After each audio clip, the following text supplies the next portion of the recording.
Hello friends, welcome again. Doctor R के TB. आज हम सीखेंगे फर्स्ट एड मेडिसिन के बारे में। घर में ऐसी कौन सी दवाइयाँ होनी चाहिए जो सभी के घर में, आप सभी के पास होना ज़रूरी है। अगर किसी को कोई प्रॉब्लम होती है, किसी को दिक्कत होती है, तो आप कैसे उन दवाइयों को घर पर यूज कर सकते हैं, आज की इस वीडियो में डिटेल में समझेंगे। सबसे पहले समझते हैं फीवर मेडिसिन के बारे में, यानी बुखार की दवाइयाँ। यहाँ सिंपली पैरासीटामोल 500 mg एडल्ट के लिए यूज किया जाता है, यानी कि अगर किसी की उम्र 15 साल से 16 साल से ऊपर है, 20 साल से ऊपर है, तो उसको पैरासीटामोल 500 mg दिया जा सकता है। और बच्चों की बात करें तो यहाँ पर T98 यानी कि T98 के नाम से एक सिरप आता है, टैबलेट आता है, उसे यूज कर सकते हैं बच्चों में। यहाँ पर पैरासीटामोल एक जेनेरिक नाम है, यानी कि अलग अलग कंपनियां इसे एक ही जेनेरिक नाम से बनाती हैं। मतलब कि जेनेरिक पैरासीटामोल एक ही होगा, लेकिन अलग अलग कंपनियां डोजेस अलग अलग नाम से इसे बनाती हैं। दूसरी गैस की दवाइयाँ यानी एसिडिटी। कई लोग ऐसे होते हैं जिनको फ्लैचुलेंस होता है, गैस बनती है, तेजाब बनता है पेट में, तो ऐसे लोगों के लिए गैस वाली दवाइयाँ जो होती हैं, एसिडिटी वाली जो दवाइयाँ होती हैं, वो घर में होना ज़रूरी है। जैसे रेनेटिडिन है, पेंटाप्राजोल है, लेबेप्राजोल है। ये मार्केट में बहुत ही अलग अलग कंपनी से की मार्केटिंग आपको देखने को मिल जाएगी, और अलग अलग ब्रांड्स की, अलग अलग कंपनियों की दवाइयाँ आपको अवेलेबल हो जाती हैं मार्केट में। तो यहाँ पर रेनेटिडिन जो है, ये मेडिसिन गैस के लिए बहुत ज़्यादा यूज होने वाली दवाई है। पेंटाप्राजोल है, ये भी गैस के लिए बहुत ज़्यादा यूज होने वाली दवाई है। लेबेप्राजोल है, ये भी गैस के लिए बहुत ज़्यादा यूज होने वाली दवाइयाँ हैं। ये आपको कई सारे ब्रांड से मिल जाती हैं, जैसे ओराब डी है, पेंटाप डी है, पेंटाप्राजोल के नाम से आता है, एशिलॉक 300 mg है, एशिलॉक 150 mg है। इस तरह से आपको मेडिकल स्टोर पर अवेलेबल हो जाती हैं, और इन्हें हमेशा खाली पेट लिया जाता है। जितनी भी गैस की दवाइयाँ होती हैं, उन्हें खाली पेट ही लिया जाता है।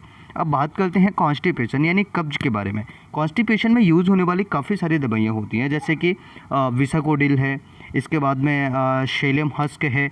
यानी कि बहुत सारी ऐसी दवाइयाँ होती हैं जब मरीज़ को लगता है कि मुझे कॉन्स्टिपेशन हो रहा है, उसकी स्टूल जो है सही तरीके से पास आउट नहीं हो रही है, बहुत ज़्यादा पेट में दर्द हो रहा है, काफ़ी सारी प्रॉब्लम्स होती है कॉन्स्टिपेशन की वजह से। तो कॉन्स्टिपेशन में इस तरह की दवाइयाँ यूज होती हैं। ये मार्केट में आपको अवेलेबल हो जाती है डल्कोफ्लेक्स के नाम से। पहले ये मार्केट में डल्कोलेक्स के नाम से आता था, लेकिन अब ये डल्कोफ्लेक्स के नाम से मार्केट में अवेलेबल हो जाता है। इसके अलावा इसबगोल की भूसी जो होती है, उसका भी यूज होता है। काफ़ी सारे इसके बेनिफिट्स होते हैं जो आप ईजिली यूज कर सकते हैं। और डायरिया की प्रॉब्लम्स जो होती है या दस्त की जो प्रॉब्लम्स होती है, उन ऐसी प्रॉब्लम्स में इन दवाइयों को बिल्कुल भी आपको यूज नहीं करना होता है। और कॉन्स्टिपेशन को आप बहुत अच्छे तरीके से, कब्ज को बहुत अच्छे तरीके से इन दवाइयों से आप ठीक कर सकते हैं, विसाकोडिल और शैलियम हस्क यानी कि इसबगोल की भूसी से। अब नेक्स्ट समझते हैं उल्टी या मितली की दवाइयाँ, यानी कि जो वोमिटिंग और नोजिया की मेडिसिन होती हैं, उनके बारे में समझते हैं। यहाँ पर वोमिटिंग और नोजिया, यानी वोमिटिंग का मतलब होता है उल्टी होना, और नोजिया का मतलब होता है मितली होना, यानी उल्टी जैसी इच्छा होना। बेसिकली आपने प्रेगनेंसी में देखा होगा, जब भी कि कोई लेडी प्रेग्नेंट होती है तो वहाँ पर उसको ये नोजिया वाली प्रॉब्लम बहुत ज़्यादा देखने को मिलती है। और उल्टी होती नहीं है, लेकिन नोजिया वाली प्रॉब्लम्स उसको बहुत ज़्यादा देखने को मिलती है। तो उल्टी होना, मितली होना, इसके लिए कौन सी दवाइयाँ यूज कर सकते हैं? सबसे पहला है ऑन्डेंसेट्रोन। ऑन्डेंसेट्रोन बहुत ही ज़्यादा यूज होने वाली दवाई है, जो कि बोमिकाइन MD4 के नाम से आपको मार्केट में अवेलेबल हो जाती है। दूसरा, इसमें डमपेरिडन भी बहुत ज़्यादा यूज होता है, जो कि आपको अलग अलग मार्केट में अवेलेबल हो जाता है। जैसे लेबेप्राजोल है, डमपेरिडन का कॉम्बिनेशन मिल जाता है, पेंटाप्राजोल है एंड डमपेरिडन का कॉम्बिनेशन आपको देखने को मिल जाता है। तो बोमिकाइन MD4 एंड बोमिकाइन MD8 भी मार्केट में अवेलेबल हो जाता है। अब बात करते हैं शरीर में दर्द है, सूजन है, तो उसके लिए कौन सी दवाई यूज करें? तो शरीर में जब भी दर्द होता है, सूजन होता है, ऐसी दवाइयों को हम बोलते हैं पेन किलर्स।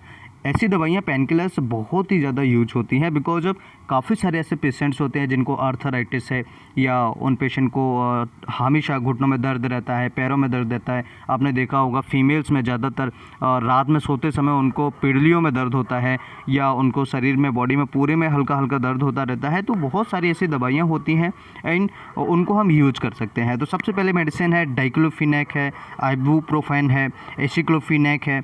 यो मार्केट में आपको 0 जिडोडोल SP या जिडोडोल P के नाम से अवेलेबल हो जाता है, जो कि आपको शरीर में सूजन भी कम करता है। जो जिडोडोल SP के नाम से आता है या शेरावेक्स फॉल्ट के नाम से आता है, वो शरीर में सूजन भी अगर कहीं हो रही है तो उसमें भी ये यूज होता है। तो डिक्लोफेनेक एंड आइबुप्रोफेन बहुत ज़्यादा यूज होने वाली दवाइयाँ होती हैं। बात करते हैं जुकाम खांसी एलर्जी के बारे में, यानी कोल्ड रनी नोज एलर्जी के बारे में। तो ये भी फर्स्ट एड में बहुत ज़्यादा यूज होने वाली दवाइयाँ होती हैं, क्योंकि काफ़ी सारे ऐसे पेशेंट्स होते हैं जो डॉक्टर के पास नहीं जाना चाहते हैं बिकॉज ऑफ उनकी फ़ीस लगेगी या उनको काफ़ी सारा पैसा खर्च करना पड़ेगा, बहुत सारी एक्सपेंसिव मेडिसिन होती हैं। तो इसलिए ये जो मेडिसिन है ये फर्स्ट एड में आती हैं। साइट्रिजिन है, एबिल है। अगर किसी मरीज़ को जुकाम खांसी हो रहा है, हल्का फुल्का जुकाम है, रनी नोज है, तो साइट्रिजिन बहुत ज़्यादा यूज होने वाली दवाई है। इसके अलावा अगर किसी को कीड़ा काट जाए, आपने देखा होगा किसी को एलर्जिक रिएक्शन थोड़ा बहुत हो जाता है या किसी को चकत्ते टाइप के हो जाते हैं, तो ऐसी सिचुएशन में एबिल साइट्रिजिन भी दिया जा सकता है। इसके अलावा हेट्रिक 3, अगर किसी को बुखार है, जुकाम खांसी है, तो ऐसी सिचुएशन में उसकी नोज़ ब्लॉक हो रही है, तो ऐसी सिचुएशन में हेट्रिक 3 सिरप भी आता है बच्चों के लिए, और मेडिसिन टैबलेट भी आती है एडल्ट के लिए, तो उसका भी यूज किया जाता है। खांसी के लिए बेंडिल जो सिरप होता है उसका यूज किया जा सकता है। काफ़ी सारे मार्केट में अवेलेबल होते हैं, बेंडिल है, टशन DMR है, एंड बहुत सारी मेडिसिन जो होती हैं अवेलेबल हो जाती हैं। अब अगर किसी को पेट दर्द है, वो भी मरोड़ वाला, आपने देखा होगा कई ऐसे पेशेंट्स होते हैं जिनको दस्त जब लगते हैं तो उनको पेट में ऐंठन होती है, पेट में दर्द होता है, जिसे स्पास्मोडिक पेन बोलते हैं, स्पास्मोडिक दर्द बोलते हैं। ऐसी सिचुएशन में मेट्रोजेल का बहुत ज़्यादा यूज होता है। तो मेट्रोजेल टैबलेट भी आता है और इसके साथ में ओफ्लॉक्सासिन मेट्रोनिडाजोल का सस्पेंशन भी आता है, यानी सिरप भी आता है जो बच्चों में यूज होता है। तो मेट्रोजेल बहुत ज़्यादा यूज होता है जब किसी को दस्त लग रहे हो, दस्त के साथ में मरोड़ हो रही हो पेट में, तो बहुत ज़्यादा यूज होता है। अब मान के चलिए किसी को जलन, कोई पेशेंट है किसी से जल जाए, जैसे गर्म पानी से जल जाए, गर्म दूध से जल जाए, या आग से थोड़ा बहुत जल जाए, तो ऐसी सिचुएशन में हम कौन सी दवाइयाँ यूज कर सकते हैं? इसमें अब एक बर्नॉल आता है, डॉक्टर मोरपिन के द्वारा जो बनाया गया है। तो डॉक्टर मोरपिन के द्वारा जो बर्नॉल बनाया गया है वो क्रीम आप लगा सकते हैं। इसके साथ में सिल्वरएक्स नाइट्रेट आता है, उसका भी आप यूज कर सकते हैं। लेकिन ये स्पेसिफिक वर्न पर यूज किए जाते हैं, जैसे कि किसी को पानी से जला है, कोई दूध से जला हुआ है, तो अलग अलग प्रकार के मेडिसिन अलग अलग जगह पर यूज की जाती है। डायरिया, यानी कि अगर किसी को दस्त हो जाए, अगर किसी को डायरिया लग जाए, तो ऐसी सिचुएशन में कौन सी दवाइयाँ आप यूज कर सकते हैं? देखिए, दस्त के लिए बहुत सारी दवाइयाँ मार्केट में अवेलेबल हैं, लेकिन मैं कुछ खास दवाइयाँ आपको इस वीडियो में बताने वाला हूँ।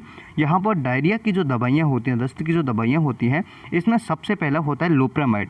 लोप्रामाइड एक हरे कलर की दवाई आती है, उसका यूज कर सकते हैं। इलेक्ट्रॉल पाउडर का यूज कर सकते हैं। लैक्टिक एसिड बेसिलस का यूज कर सकते हैं, जो कि दस्त को रोकने में बहुत ज़्यादा उपयोगी होती है। अब बात करते हैं घाव या वुंड्स इंजरी, यानी कि अगर किसी को घाव हो जाए, किसी को चोट लग जाए, तो उसमें कौन सी दवाइयाँ, कौन सी क्रीम्स हम यूज कर सकते हैं? तो इसमें पोविडेन यानी बीटाडिन के नाम से आपको मार्केट में ईजिली अवेलेबल हो जाता है, जैसे कि आप स्क्रीन पर देख पा रहे हैं, बीटाडिन ये आपको अवेलेबल हो जाएगा।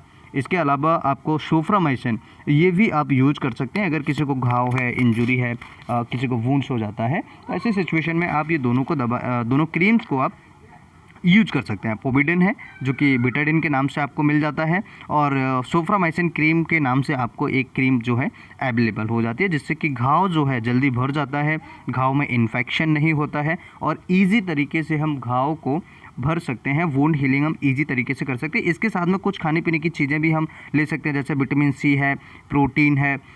इन चीज़ों को अगर हम डाइट में ऐड करते हैं तो हमारा घाव जो होता है, हमारा जो वुंड्स होता है, बहुत जल्दी रिपेयर हो जाता है, बहुत जल्दी हील हो जाता है। अब अगर बात करें महावारी पेट दर्द, यानी मेसोसाइकिल का जो पेट दर्द होता है, उसमें कौन सी दवाइयाँ यूज होती हैं? तो यहाँ पर बेसिकली 2 दवाइयों का यूज कॉम्बिनेशन होता है। सबसे पहले होता है डाइक्लोसाइक्लोमाइन एंड डाइसाइक्लोमाइन और मेफनेमिक एसिड। तो यहाँ पर ये जो दोनों मेडिसिन हैं, ये एक ही टैबलेट के कॉम्बिनेशन में आपको मिल जाती हैं। मेफ्टाल स्पास जो टैबलेट है वो उसके कॉम्बिनेशन में आपको अवेलेबल हो जाती हैं। काफ़ी सारे ब्रांड्स हैं, काफ़ी सारे अलग अलग नाम से ये मेडिसिन आपको मार्केट में अवेलेबल हो जाती हैं। तो बेसिकली जो मेडिसिन आपको ईजी तरीके से मिल जाएगी वो मेफ्टाल स्पास है। अगर आप मेडिकल वाले को, केमिस्ट को बोलेंगे कि मेफ्टाल स्पास चाहिए, तो वो ईजिली आपको प्रोवाइड करा देंगे। आई होप कि ये वीडियो आप सभी के लिए बहुत ही ज़्यादा इन्फॉर्मेटिव होगा, बहुत ही ज़्यादा नॉलेजेबल होगा। वीडियो अच्छा लगे तो लाइक और अपने दोस्तों के साथ शेयर जरूर करें। इस चैनल को सब्सक्राइब करें न्यू वीडियो देखने के लिए। नमस्कार, थैंक्स फॉर वॉचिंग।